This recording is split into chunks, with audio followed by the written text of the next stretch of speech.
Alright guys, on this week's episode of Julie's Playbook, we're going to be talking about the Dolphins. How did they beat the Patriots in the final play of the game? Chris Boswell, do I think he's going to be a Steeler for much longer?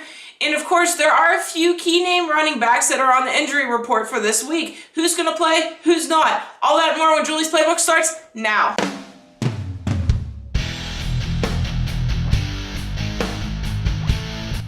Alright guys, so the first topic we have to talk about is Chris Boswell.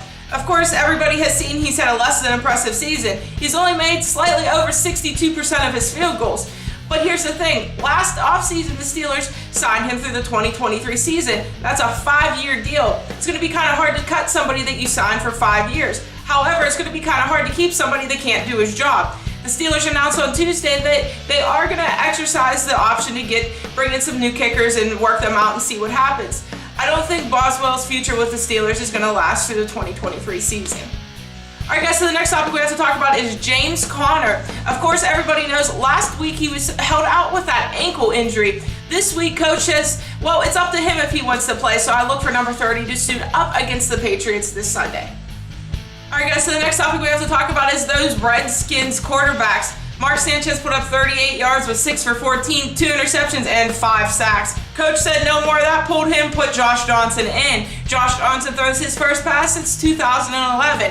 Here's the funny thing, Johnson didn't know many of his players, so he went home and played Madden to learn the players. Heck, that's what I did to learn the game of football, so props to him for that. But here's the thing, this is the 4th quarterback for the Redskins this year. Of course, Alex Smith went down with an injury, Colt McCoy went down with an injury, Mark Sanchez was just being Mark Sanchez, now Josh Johnson gets his time to shine. I look for him to improve a little bit, but I don't look for the Redskins to win too many more games with him taking snaps under center. Alright guys, so the next topic we have to talk about is the Miami Miracle, and what the heck happened? 7 seconds left in the game, Ryan Tannehill drops back, throws it to Kenny Stills. Kenny Stills laterals it over to Devontae Parker. Devontae Parker finds his running back and laterals it to him, and Kenyon Drake takes it the whole way into the end zone.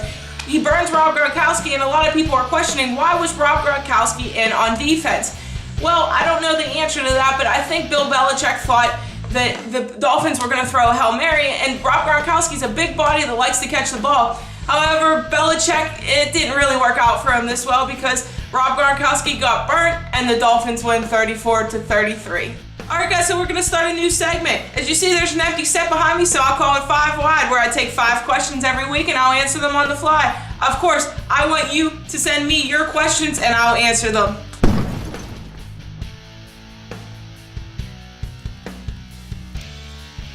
Since we just started the segment, I took some questions off of a Facebook page that I found. Next week, I want your questions. With the Steelers 0-3 in their last 3 games, what chances do you give them to lose out? 0. They have the Patriots, the Saints, and the Bengals. I look for them to lose against the Patriots and then win out. I know there's some Steeler fan out there saying, Julie, I thought you were a Steeler fan. I am a Steeler fan, but here's the thing. If any real Steeler fan knows, we always split the series with the Patriots. I'd rather lose to them now and beat them in the playoffs. Alright, so the next question I have is, with the Browns winning 3 of their last 4, should Greg Williams keep the head coaching gig? Yes. There's not much broken right now with the Browns. Of course, yes, they don't have the best record, but we're talking about a team that came off of an 0-16 season and now has more wins than they've had in the last 10 years. I think you have a young quarterback, you have Nick Chubb in your backfield, you have Jarvis Landry, your defense is finally starting to mold. I think you should keep everything the same and only improve next year. Alright, so the third question I have, with the sudden energy the Cowboys are showing, are they legit contenders? I think they are emerging as legit contenders. Yes, there's only 3 games left. If they win all 3 of those games, yes, they are contenders. But I don't believe all the hype that they're showing yet. Of course, we know Dak Prescott and Zeke, they are great together, but they also choke in the most important times. Alright, question number 4. Can the Ravens be a real playoff threat or even make it to the playoffs with Lamar Jackson?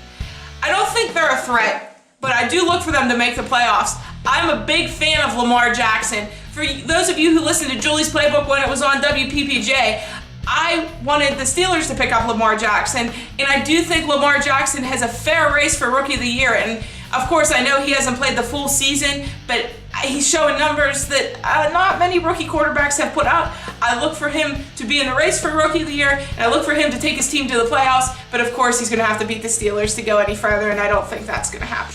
All right, question number 5. The Chargers never seem to get any credit they deserve. At 10-3, is it time to say they are Super Bowl contenders? Yes, they are Super Bowl contenders. Here's the thing. If you get Melvin Gordon back and he's playing at 100%, and of course we've seen what Keenan Allen can do, Phillip Rivers is a good quarterback. Their defense is starting to click. I look for them to go far. But of course, they are an AFC team, so you know what I'm going to say? They have to get to the Steelers first to get to the Super Bowl, and I don't think that's going to happen. All right, guys, so that does it for this week's episode of Julie's Playbook. Don't forget to like, share, and comment on this video. And of course, if you want to play DraftKings, that's at jgurnick9. But until next week, that's a wrap.